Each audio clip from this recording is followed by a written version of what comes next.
Assalamualaikum warahmatullahi wabarakatuh. Para wargi Galuh, alhamdulillah hari ini kita berjumpa kembali bersama Mang Ali, bersama Mang Nandang, dan bersama Tio Renaldi. Kita akan ngawangkong bersama.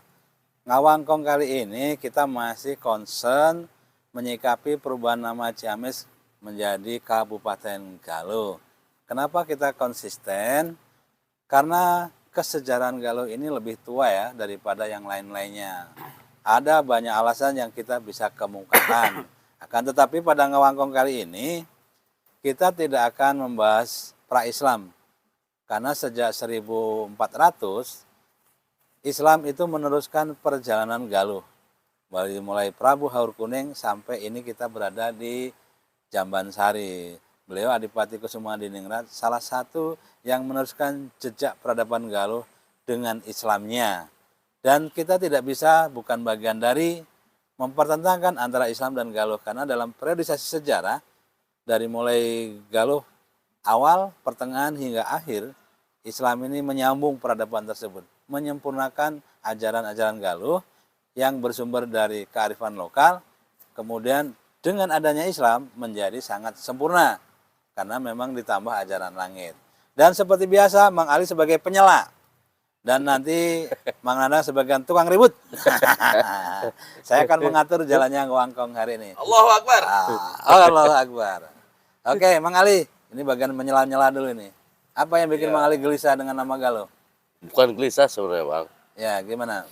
Cuman kenapa bisa jadi ribut seperti ini gitu. Kan ini wacananya mau baru. Belum non. Belum 100% mau jadi. Baru diwacanakan akan diganti. Udah ribut gitu, Bang. Gimana itu, Bang? Nah, Bang ribut ini kita tanya dulu. Gimana Mang Nandang? Kudu nama slow lah gitu. Nah, ini kita akan tanya Mang Nandang. Gimana Mang Nandang? Yang jadi rame apanya ini? Hahaha, apalah artinya sebuah nama. Nah, eta. Tapi dalam konteks lagu ada gitu ya. Ini filosofi ini saya tarik kenapa? Untuk sebuah nama itu lagu dari Medan-Medannya. Cinta tak pernah pudar. Nah, seperti saya, untuk sebuah nama Galuh tidak akan pernah pudar. Ya, betul. Waduh, luar biasa. Cuman tidak dirajahkan saja Bang, karena itu mah hanya notasi saja. Jadi memang sih sebetulnya kenapa sih harus diributkan Bang? Ciamis, Galuh, Galuh Ciamis itu juga tanah ibu pertiwinya, airnya itu, udaranya itu, anginnya itu, ya kan? Lalu berbicara tentang peradaban, saya mau tanya ini sama Bang Ali yang tukang mencela, nih, sorry Bang nih, Bang. Islam ini penyempurna, benar nggak? Sepakat nggak? Betul. Ajaran Islam itu penyempurna, Betul. Karena Rasulullah rahmatan lil alamin dengan artinya karakter sifatnya yang uswatun hasanah. Nah itu. Kalau penyempurna saya setuju, ya kan? Setiap manusia itu disempurnakan. Allah juga menciptakan manusia, walaupun kun fayakun tetap disempurnakan. Ya, betul. Ya kan? Karena Adam diciptakan dari 4 unsur itu belum hidup, ya Allah sempurnakan dengan nurnya, ya kan? Makalah kita bisa hidup. Nah, seperti ini, maka apa sih yang mau diributkan? Ya kan? Seperti bahasa kemusikan itu dari awal sudah ada. Musik itu bagaimana perbuatan yang tadi akan jalannya daripada aturan, daripada aturan keesaan Tuhan. Artinya gitu. Galuh, seorang Galuh nih, orang Ciamis juga. Kang Ali orang Galuh bukan? Galuh. Orang Ciamis kan? Ciamis. Abang? Ya, sama dong. Ciamis dan Galuh itu bergening. Kalau kita sadar, harusnya Galuh dan Ciamis itu adalah ibarat kulit dan harus diributkan dengan paham-paham yang artinya akan menjadikan penyudutan kepada sebuah sisi, sebuah pihak. Ya kan? Toh dia juga orang Galuh, dia orang Ciamis. Yuk kali kita sama-sama, jangan sampai ribut. Ribut kita kan bukan ribut bukbak. Ribut kita ini adalah ribut dengan bahasa konotasi dialog. Gitu. Insya Allah. Galuh saya setuju ini karena ada dasar sejarah. Nah, lalu kita lihat rujuknya sejarah tentang leluhur orang Galuh. Yang tadi saya sepakat dengan Abang, Bang Teo, artinya leluhur Galuh yang sudah memeluk agama penyempurnaan. Lahirlah Islam. Ternyata Galuh itu disempurnakan oleh sifatnya Rasulullah. Galuh dengan identik hasanah budayanya, itu berarti lahirlah Sunda. Jadi Sunda yang disempurnakan oleh Islam, Betul. tapi bukan Sunda yang diislamkan. Nah. Sepakat nggak? Sepakat. Nah, itu Islam akan terus berguling sampai akhir hayat, sampai akhir mati Akhir kita, kehidupan, gitu. betul. Karena kan keselamatan itu aja lah bagi saya mah mungkin. Silahkan monggo bagi pencela mau apalagi yang mau dicela. Untuk sebuah nama cinta tak pernah pudar di hati Galuh, wujud Ciamis siap berkarya. Itu aja. Karena apa? Ciamis Manjing dinamis. tangguh. Oh, tangguh. Galuh Lanjut. Itu aja. Wow, filosofi itu harusnya kita pegang oleh seluruh warga masyarakat Tatar Galuh. Jadi bukan Ciamis diganti Galuh. Jadi riweuh, tapi harus lebih kuat coba. Lebih kok apa? Ya. Itu kan kita punya pas apa tadi? Ya. Galuh, Lanjut. Ciamis, Oh, Galuh, tangguh, tangguh, Ciamis. Ciamis lanjut. Yang tangguhnya itu adalah galuhnya. Hati dan rasa orang Galuh itu harus benar-benar makrifat kepada perjalanan spiritual kepada Allahnya, kepada Tuhan semesta alam. Itu aja mungkin prinsip saya. Sorry bro, ini kan dialog, dongeng. Dongeng. Punya motivasi Bang Teo. Ya. Kita harus punya motivasi. Yuk berkarya lah. Ya. Ya, bukan gogorokan artinya mah nanti sering celah tapi bagaimana mengamal. Mengamalkan arti kebaikan daripada tubuh kita yang Allah berikan kemudian. Mungkin itulah kita semangat aja. Oke, gimana Mang Ali? Sepakat. Oh, sepakat. Bagus. Kalau sepakat jadi nggak ribut. Kakak dicela nih. Kakak dicela jadi sepakat. Gimana harus punya prinsip dong. Jadi Ali punya kalah. prinsip. Kalah berarti udah. Kalau saya jadi Abu Bakar, Mang Ali di luar musuh Abu Bakar. Udah.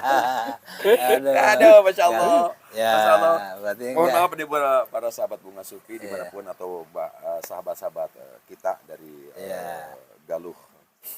Bintang Galuh. Bintang Galuh Sama Media Buana. Media Buana. Iya. Ini hanyalah kebetulan kita Ngobrol, ketemu. ngobrol, iya, ya, ngobrol santai. Ngobrol Santai. santai. Tapi memang santai. Tetapi serius. Jangan dianggap tidak serius. Santai akan dianggap serius karena seperti ibarat ayatnya alam ketika air beriak tanda tak dalam. Lalu air hanyut dalam ketenangan, ternyata sebuah kekuatan di dasar itu akan menghempaskan gas. Nah, luar biasa. Oke, aduh para wargi, luar biasa. Hari ini ngewangkong kita seru. Ini Mang Ali sebagai pencelanya kalah. Dan ini tukang ributnya yang menang. Nah, kita kembali kepada karena hari ini tahapannya sudah kajian akademik nih, Mang Ali. Oh iya, sudah kemarin ya sudah ada. Berarti bakal repeh nih Mang Nanda nggak ada musuh. Ya. Jadi masih bertahap sekarang. Bertahap. Hari ini tahapannya kajian akademik. Apakah nanti setelah kajian akan lebih kuat kepada nama Galuh atau nama Ciamis? Nah, kalau pendapat saya sih begini ya, sebenarnya teman-teman nama di sini karena tidak mengandung apa ya tadi ya? Menurut Mang Nandang tadi kan sebenarnya tidak mengandung perdebatan sih. Tidak. Cuman kita ini kemarin kebawa ke alamnya tuh alam yang pra-Islam. Jadi ini rame. Nah, kalau kita berbicara 1500-1400 ke sini, ini kan Haur Kuning nih. Prabu Haur Kuning udah Islam. Karena Pajajaran runtuh dipimpin Prabu Surya Kencana 1300. 1400 kerajaan Islam mulai berdiri. Ya, seperti itu.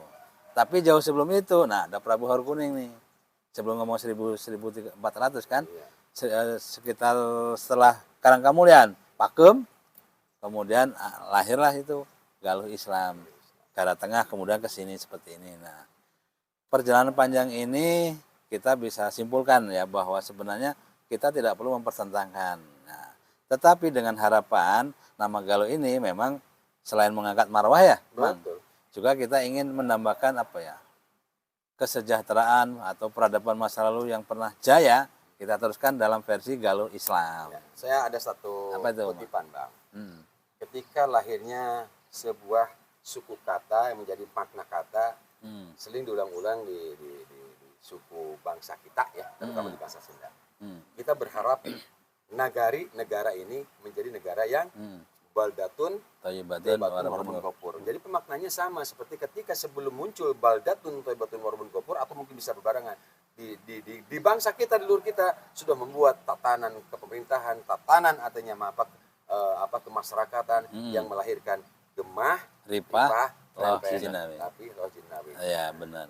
Itu terjemahan dari Baldatun, Thayyibatun, Warakallahu. Nah, masih ribut. Baldatun itu juga, Gemah Ripah itu juga. Gitu. Akhirnya ada Gemah Ripuh. Nah, yang ripuh itu itu yang kurang artinya tadi cerdik dan cerdas. Itu. Berada di dalam kepintaran saja. Kalau cerdas ya kan buaya aja bisa dikebulin sama kancil. Iya. Jadi Gemah Ripuh, Repeh terapi, Loh Jinawinya jadi hilang. Gimana Mang? Masih ada? Awal mula perubahan nama Ciamis jadi Galuh itu berawal dari mana, Bang? Berawal 1915. Ketika itu beliau terakhir putra beliau Yang ini Raden Kusuma Subrata mungkin semacam konflik ya dengan Belanda ya.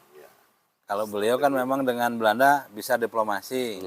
Nah mungkin karena Raden Kusuma Subrata kurang bisa diplomasi sehingga dilengserkan ini beliau diakhiri ya terah zaman Sari ini diakhiri ketika Raden Kusuma Subrata dan itu ada catatan hariannya nih di Ibu Tati Igo ya. Kapan-kapan kita ke sana Mang. Apa sih rintihan terakhir Raden Kusuma Subrata ketika gonjang ganjing nama Ciamis mau dihapus oleh Belanda. Dan Sastra Winata itu sebenarnya darahnya darah Ciancang utama. Nah, kalau ngomong utama keturunan Jayang Pati yang selama ini memang tidak pernah oleh Belanda diberi kekuasaan. Kenapa? Karena keturunan Jayang Pati ini bagian yang ngelawan dengan Belanda, tidak bisa negosiasi nih Jayang Pati ini. Nah, sehingga yang diadopsi oleh Belanda itu dari negara tengah sampai beliau nih.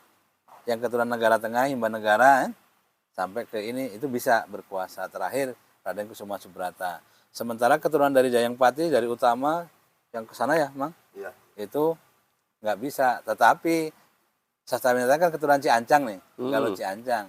Itu untuk pertama kali keturunan Jayang Pati boleh diadopsi ya atau dikasih kesempatan memimpin, tetapi jangan Galuh.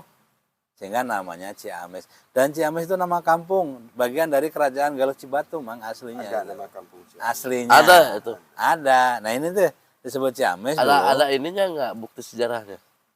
Ada catatan bahwa dulu ada namanya kampung ya. Kampung Kampung Ciamis. Ciamis. Dusun. Dusun. Oh, nama dusun. Karena ini dulunya rawa ini. Ini yang kita tempatin dulu rawa. Sampai itu gedung pendopo itu rawa. Zaman-zaman beliau. Nah, tapi kalau zaman Cibatu kan 1700. Sementara beliau 1800.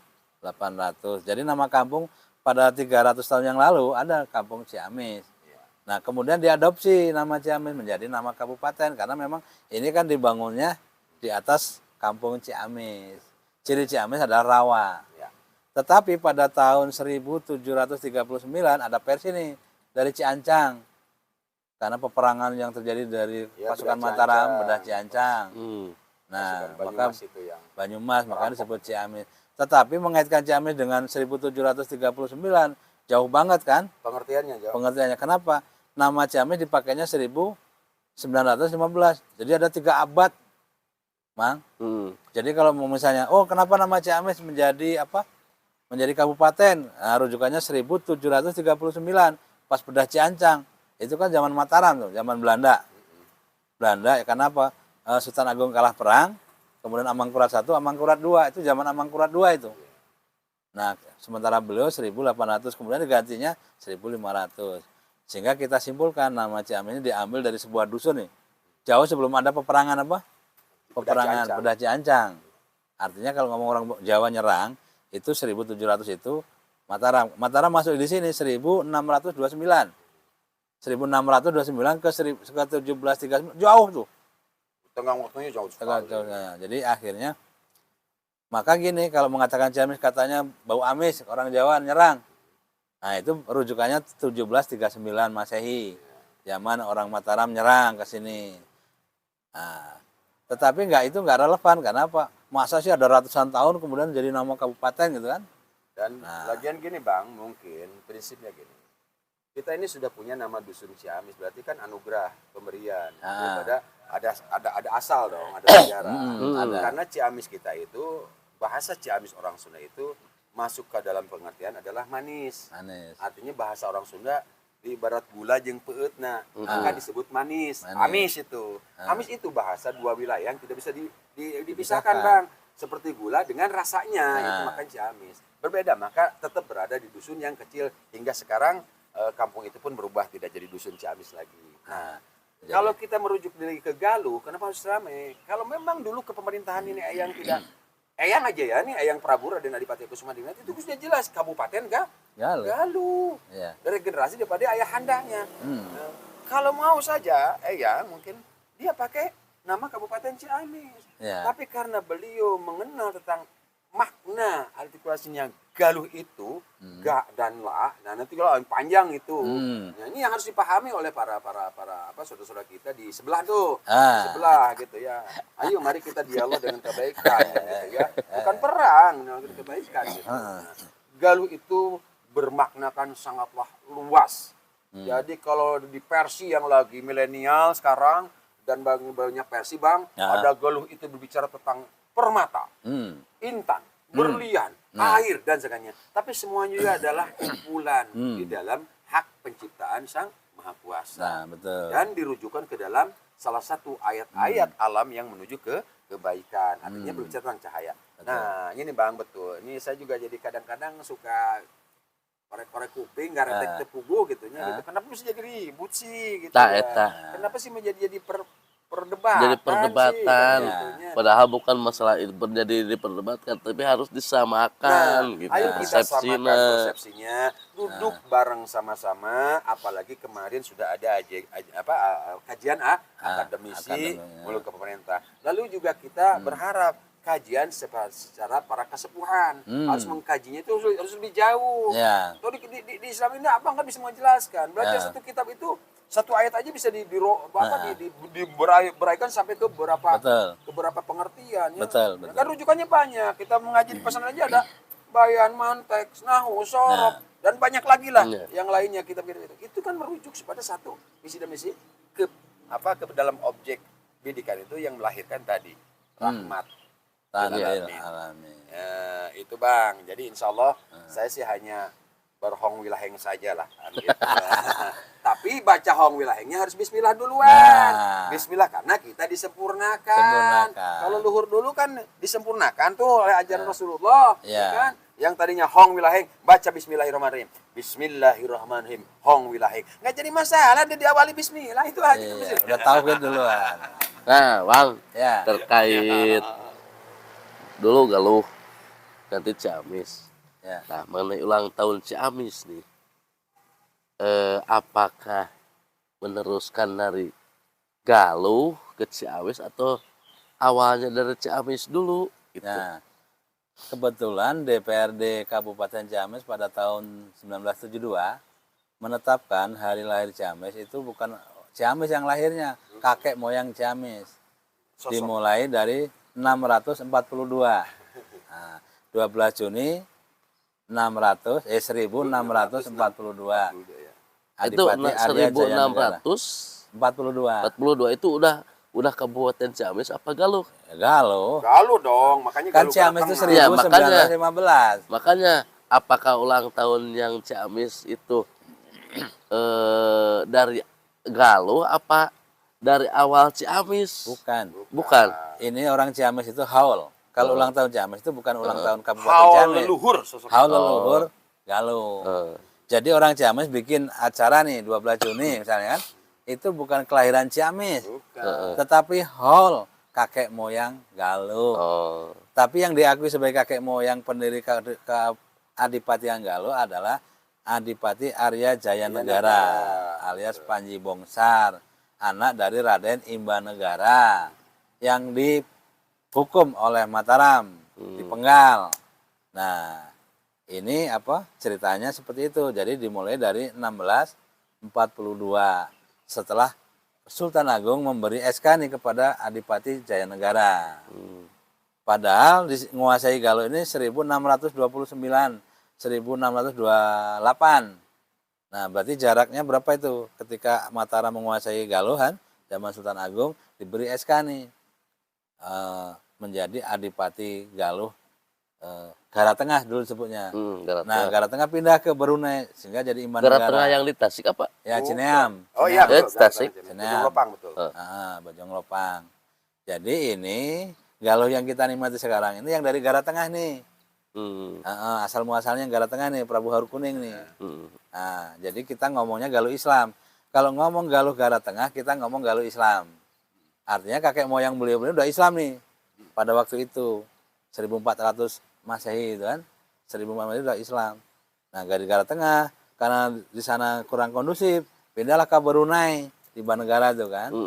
Nah, dulunya Brunei nama Banegara karena untuk mengenang Raden Imban Negara, ya salah satu adipati yang waktu itu dicurigai oleh Mataram berkhianat kan. Apa itu adipati yang pertama yang di sana? Yang mana? Yang di apa?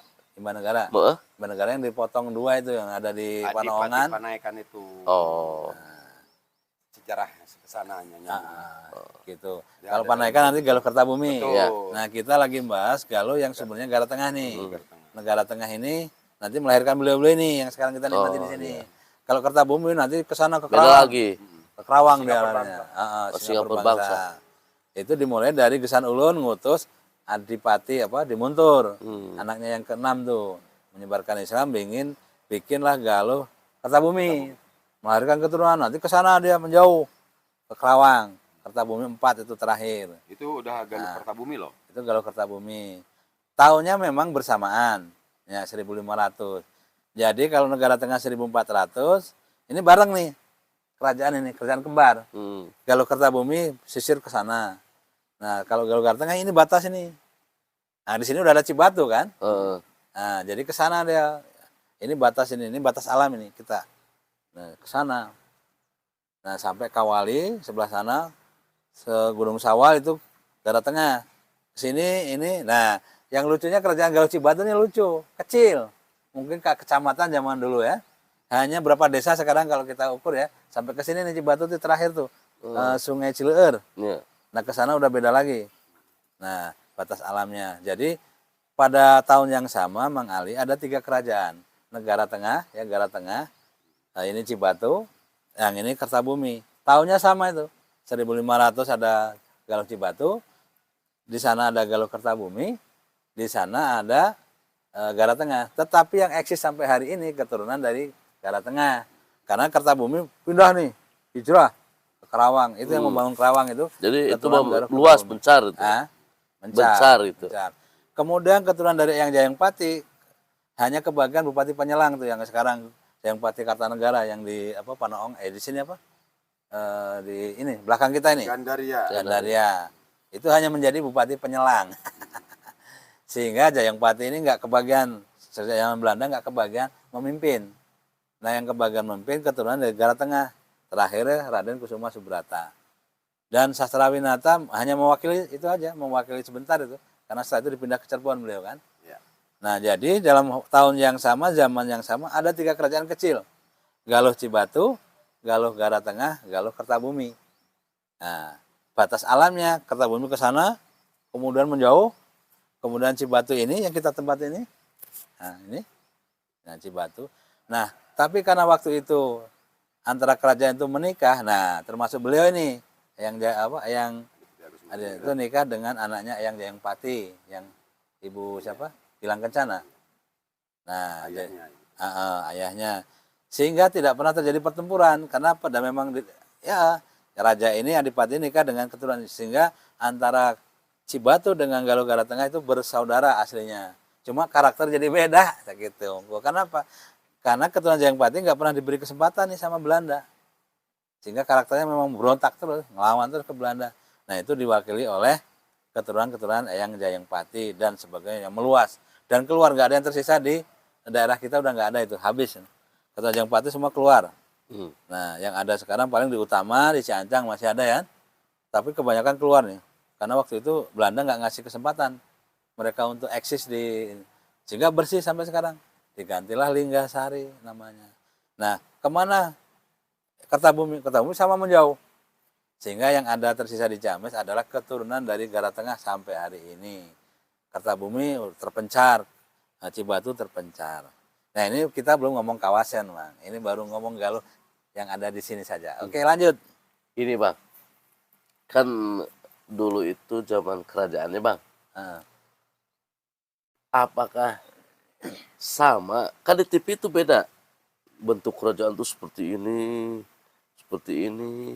Ada nggak Bang bukti otentik di zaman sekarang untuk membicarakan gambaran waktu dulu gitu Bang? Nah ini bedanya ya kerajaan yang kan disebut kerajaan itu wah gitu kalau dilihat sekarang mah gitu yang nama kerajaan itu gitu kan wah istana gitu. megah betul aksesorisnya Nah, hebat-hebat. kalau ngomong Galuh kan dari awal kita udah tahu ya, berbasis pertanian dan air, maka tidak meninggalkan bangunan candi, bangunan istana, itu nggak ditinggalkan. Kenapa? Basicnya itu pertanian. Jadi ngomong Galuh itu ya ngomong air. Tapi mereka meninggalkan nilai, artefak ya, nilai filsafatnya, nilai-nilai etikanya itu ditinggalkan. Majapahit masih meninggalkan ini nggak nilai-nilai? Kagak, hilang. Tapi bangunan ada, candi-candi masih ada. Ya. Jadi khusus Galuh ini hanya meninggalkan nilai-nilai ada dalam pikiran kita, ada dalam perilaku kita. Artinya prasastinya ya kita-kita ini. Nah, tetapi yang namanya artefak, bangunan segala macam enggak. Itu zaman batu itu kan peradaban itu aja paling yang tersisa di Kawali ya. Sama di Karangkamung itu batu ya. Tapi tidak melambangkan kerajaan. Karena apa? Ya namanya pertanian kan paling usianya berapa habis makan zaman. Nah termasuk Galuh Islam nih dari mulai Garatang itu hanya batu-batu aja ya sama pusaka. Nah pertanyaan kita mengapa tidak meninggalkan istana kayak di Majapahit kayak di Mataram? Nah itu kan masalahnya. Nah konsep di sini yang diabadikan tuh nilai, pemikiran, etika. Di yang lain, nah kita cek sekarang ada nggak akhlakul karimahnya orang Majapahit? Nggak ada kan? Tetapi Majapahit Islam ada. Ketika sudah dari Majapahit ke kerajaan Demak, ya Demak Islam, ada. Tetapi kalau bagaimana filsafat Majapahit, kita nggak akan ketemu. Bagaimana etika orang Majapahit, kita nggak ketemu. Tetapi karena tadi disempurnakan, nilai-nilai Majapahit yang baik masih ada. Cuma casingnya udah Islam. Ritualnya nggak dibawa karena kan waktu itu beda, akidahnya beda. Nah seperti itu. Artinya menjelaskan Galuh ini harus menjelaskan perjalanan alam. Dan semua se-Nusantara itu tahu bahwa Galuh itu basicnya alam. Nah, kalau ngomong Galuh harus dua, Bang Ali. Di sana Citarum Sunda, di sini Galuh. Kalau air sebenarnya yang di sana. Di sini mah perkebunan, pertanian. Gitu loh ya. Jadi kalau Citarum ke sana akan ngomong air. Jadi yang kerajaan air itu orang Sunda. Nah, ketika dipimpin oleh Prabu Susuk Tunggal. Itu berbasis cai. Nah Galuh ini kan bersaudara nih dari Kawali nih. Nah namanya kerajaan Galuh. Jadi sebelah timur Citarum namanya Galuh, sebelah baratnya namanya kerajaan Sunda. Kapan disatukannya? Ketika Prabu Jayadewata nikah sama Ketering Manik, anaknya Prabu Susuk Tunggal, menjadilah Pajajaran. Namanya kerajaan kembar Galuh dan Sunda. Tetapi darah kita ini Sunda ini. Nah Galuhnya gimana? Galuhnya teh ada jiwanya, casingnya mas Sunda. Kenapa? Air, basis air itu ada di Pajajaran. Nah, sementara basis pertanian ada di sini. Makanya orang Sunda pasti nggak jauh dari ikan, dari air, dari alam pertanian. Nah, ya. Kalaupun ada orang Sunda yang sakti, ya itu bagian kersiannya, keilmuannya ya. Jadi Galuh meninggalkan sistem nilai, sistem ilmu, kemudian etika. Hanya ini yang ditinggalkan. Pasti beda etika orang Sunda sama orang lain karena napel itu. Nah, ini bedanya kerajaan yang lain dengan Galuh. Akan tetapi kalau ngomong kerajaan yang lain kan sumber asalnya dari sini. Dari Tarumanegara Galuh. Nah, jadi Galuh pasti pusat ya. Dari mana-mana pasti ke sini. Kerajaan mana-mana Nusantara pasti ke sini. Nah, seperti itu. Jadi kita gini, kita ini pas ngomong Galuh rasanya rasa Sunda, Mang. Pas ngomong Sunda rasa Islam. Ini pusing akhirnya. Padahal kalau udah ngomong Islam itu pasti Galuh, pasti Islam. Karena Islam itu menyatukan semua nilai. Jadi Islam itu meleburkan. Misalnya 3 orang ini Galuh, ini Sunda.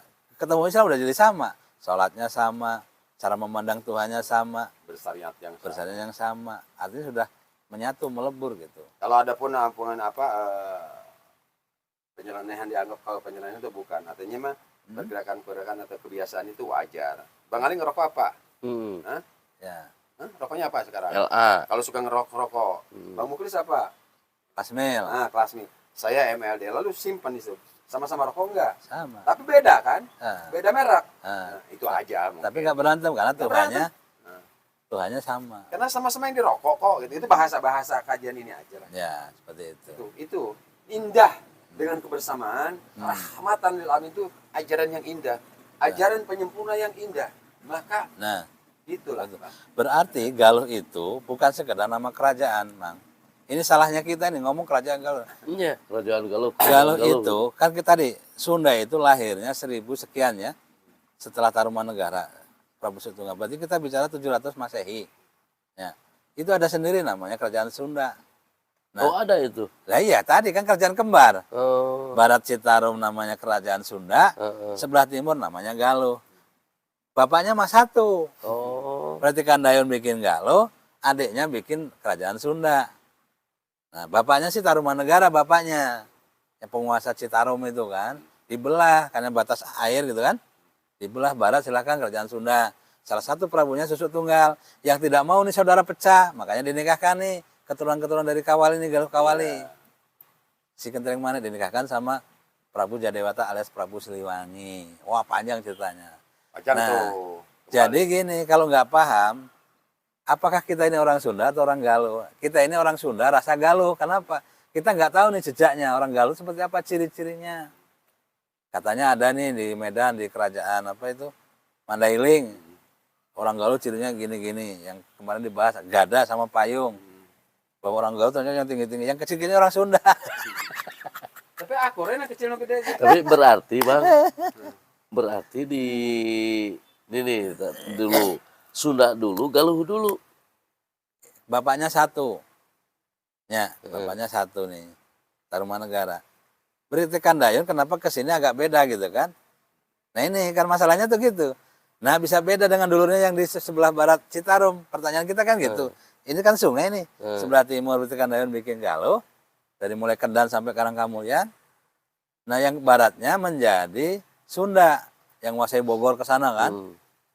Nah ini kenapa jadi beda ini? Beda karakter. Tapi bahasa kayaknya sama. Kayaknya dan kita belum tahu.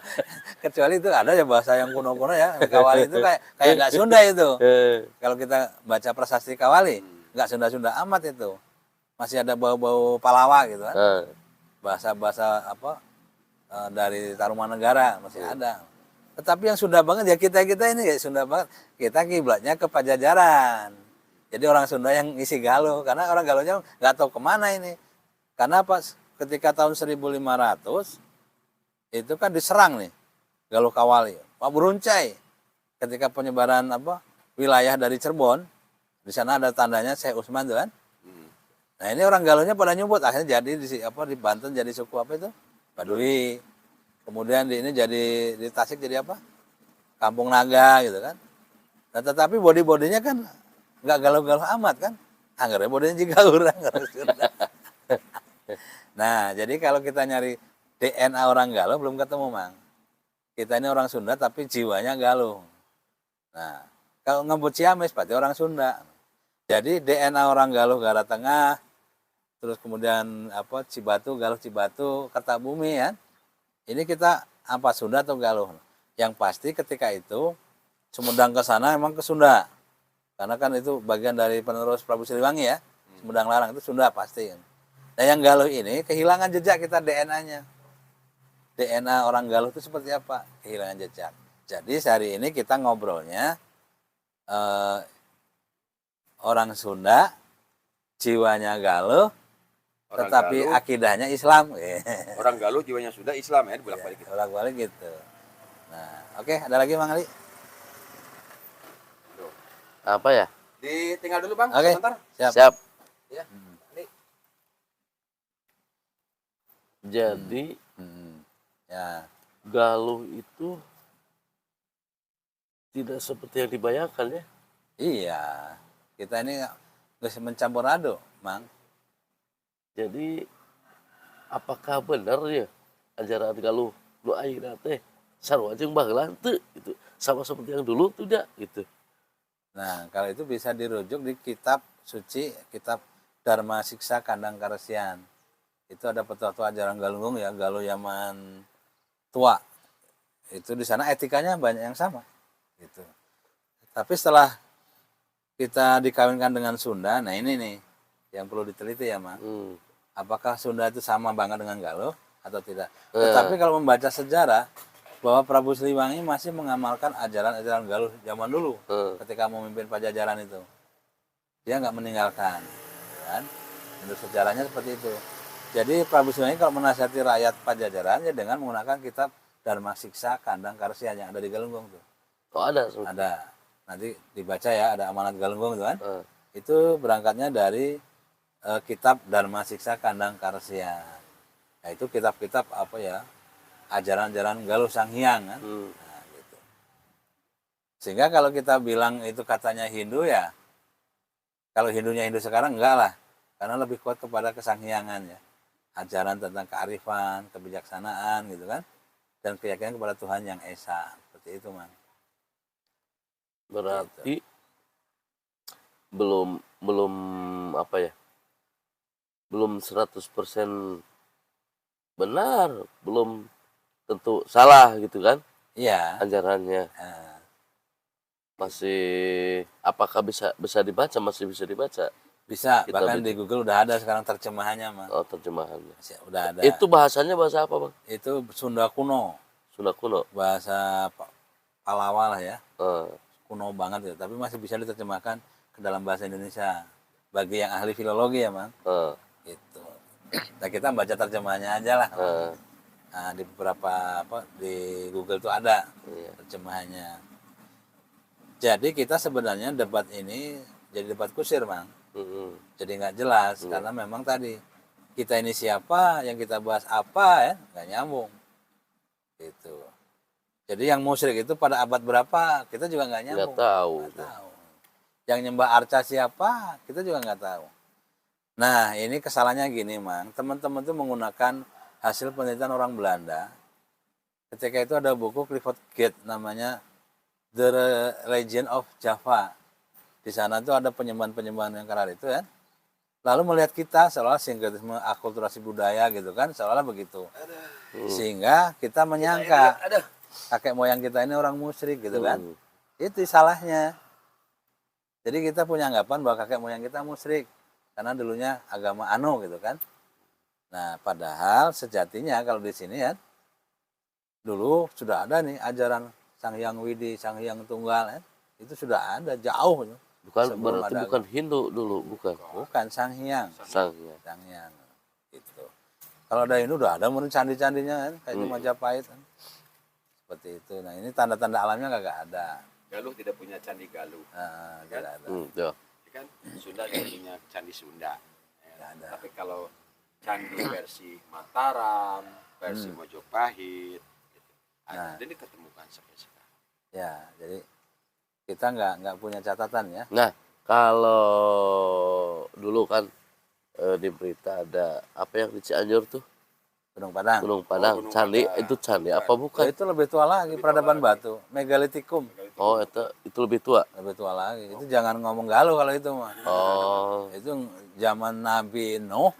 Nah, zaman Nabi Nuh itu. Jadi itu belum ada peradaban. Oh, belum. Itu. Nabi Nuh menurunkan lagi nih. Nah, kita ini kan bagian dari keturunan beliau.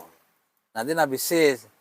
Nah, kita ini kalau suku Galuh itu dari apa? Saya lihat beritanya di candi tersebut itu ada batu yang bisa mengeluarkan musik, suara. Semuanya. Berarti udah mengenal seni gitu kan? Ya sudah. Tapi zamannya zaman batu, Mang. Ini mah zaman batu. Ngomongnya harusnya belum ada sejarah itu, mah. Iya. Ada ceritanya, tapi nggak ada sejarah peradabannya gitu. Oh, iya. Hanya ada kejadiannya ada nih. Tapi bangun peradaban kan Nabi Nuh. Kan Nabi Nuh nggak bangun peradaban. Yang mengenal titik suara nada itu orang-orang sekarang. Sekarang. Investigasi ke sana, ting, dan itu sudah cerdas tuh, tong, nah itu. Ya. Jadi, gitu. Seperti Bisa itu. gemak satu benda batu dan satu benda yang lain ternyata berarti kalau misalkan Mungkin juga sih berandai-andai kita orang-orang dulu juga sudah punya. Cuman kalau kita ngomongnya lebih tua lagi ya, bangsa Lemuria. Bangsa Lemuria itu bangsa asal muasal orang Sunda. Itu udah canggih. Tapi dia pulangnya ke sono, nggak ke sini. Bangsa Lemuria itu di sini bercocok tanam nih. Sore wing gitu. Yang disebut sekarang manusia alien. Nah, jadi kita kalau ngomong gaib di Sunda ya iya ada kakek moyangnya memang bukan manusia tapi malaikat. Nah, kan lucu ya dari kampung mereka yang alam gaib ke sini cocok tanam. Sore dia pulang, pagi itu coba nanti kalau buka ya kisah-kisah Lemurian. Dan mereka meninggalkan jejak di Cekungan Bandung ya. Dan salah satu ini yang mengkaji itu Kang Diki almarhum. Dia mempelajari karena ada jejak di sana di Bandung itu yang menerangkan adanya suku Lemuria itu. Maka bahasa Lemuria itu mirip-mirip Sunda. Anjen, anjana, gitu kan. Tambah na belakangnya itu. Nah itu bangsa Lemuria. Nah konon, jadi kenapa ngomong galuh ya, serba gaib itu. Karena memang dulu asal muasalnya dari mungkin bangsa bidadari apalah zaman dewa-dewa. Tetapi suku Lemurian ini bisa menciptakan semua dari air nih. Dari air menghasilkan energi, dari air menghasilkan cahaya. Itu seperti itu.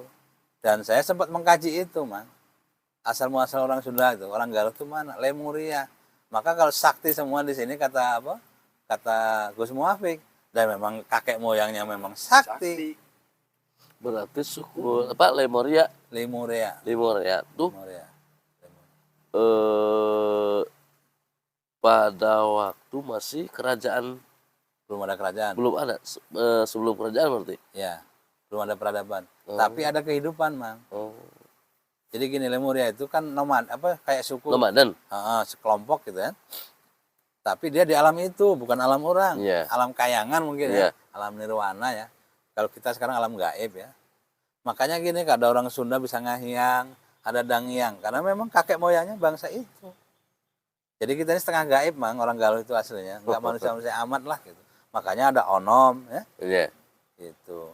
Makanya kalau yang Galuh asli bisa ngahiang, bisa mecah raga itu biasa, memang kakek moyangnya seperti itu. Kalau bahasa kata zaman sekarang nyileman itu biasa. Jadi orang Galuh mah dengan hal-hal gaib itu udah biasa. Nah, itu sama Islam dirobah kuburan. Kenapa? Kalau kita ngikut bangsa itu nggak ada jejak di sini. Kita pernah ngopi di sini apa enggak kan? Nah, kita ngahiang, ting gitu kan. Untung ada Islam, jadi kita tahu, ada makam nih, makam pertama di lahirlah adab gitu. Jadi kalau kita ngikuti bangsa Lemuria ya, udah nggak. Sekarang mana makamnya Raja Galuh? Nggak ada. Kita hanya mampu mengenal makam Prabu Haur Kuning, pendiri Daerah Tengah. Di sana di Raja Galuh tuh, daerah Kuningan. Masih ada. Tapi Raja saya itu nggak ada. Prabu saya ini kemana? Warna apa? Prabu Surya Kencana kan? Warna apa? Nah, jadi gini Bang, jadi pertanyaan. Kenapa di daerah Galuh itu dari mana sampai kemana sih Bang sebenarnya? Soalnya model tadi di Kuningan ada Raja Galuh. Di mana lagi di Jawa ada Galuh apa? Galuh katanya. Ya, Surabaya ujung Galuh. Ya. Nah, kalau ngomong wilayah kekuasaan ya, itu memang sampai Mayapada sana luar negeri gitu, sampai Thailand, sampai Cina itu. Tapi itu kan bicaranya harus lebih tua lagi, Mas. Kalau kita bicaranya yang sudah menjadi peradaban ya enggak ya Jawa Barat lah, sampai Surabaya iya itu kan. Sampai Mongtai Vietnam ke sini, Malaysia ke sini itu masih gitu. Tanda-tanda kegaluannya masih kelihatan gitu. Nah, tetapi itu kalau ngomong lebih luas itu harus lebih tua lagi. Nah, bicaranya peradaban yang lebih tua lagi. Nah, kalau ngomong yang luas itu kan yang disebut Sundaland itu kan. Sundaland. Nah, kita kalau ngomong kerajaan itu, kalau disebut kerajaan kan harus ada sistem pemerintahan. Iya. Nah, itu terbatas kalau sistem pemerintahan. Tapi kalau Galuh sebagai hamparan, nyampe kemana-mana kita. Tapi kerajaan hanya mampu kan sehamparan yang dia kuasai. Begitu nggak dia kuasai, ya Galuh tapi tanah tak bertuan berarti bagi kita Mang Ali, kalau mau rawatlah peradaban peninggalan Galuh yang ada. Nah, seperti kan ada pengkajian tentang kekuasaan Galuh di Jawa Barat ini sampai batas Kali Serayu. Nah, yang skup kecilnya aja itu, yuk kita rawat, kita sama harmonisasi. Gitu. Walaupun kalau kita pahami sekarang kan akhirnya ada 2 wilayah ya Bang ya. Wilayah ada memakai bahasa Sunda, itu bahasa Jawa. Padahal itu wilayah yang sama. Nah, gitu Galuh. Nah, ya kita membangkit untuk berkarya, berkarsa, berdharma, nanti membangun gitu. Galuh yang sekarang kita bangga dengan Galuh yang dulu. Coba saya juga pengen jadi bangsa Lemuria kalau darah kita ada Lemuria. Ya? Lagi ngobrol begini aja saya mau ke Amerika kan. Ya, jadi mungkin kita simpulkan Siap. Ngawangkong hari ini yang penting kita dukung nilai-nilai Galuh, etika Galuh yang sesuai dengan syariat Islam. Betul. Dan memang sejak awal Galuh Islam sudah menerapkan Islam dalam keseharian. Oke, sampai di sini dulu wargi Tatar Galuh. Jangan lupa like, share, comment, and subscribe. Wassalamualaikum warahmatullahi wabarakatuh. Waalaikumsalam.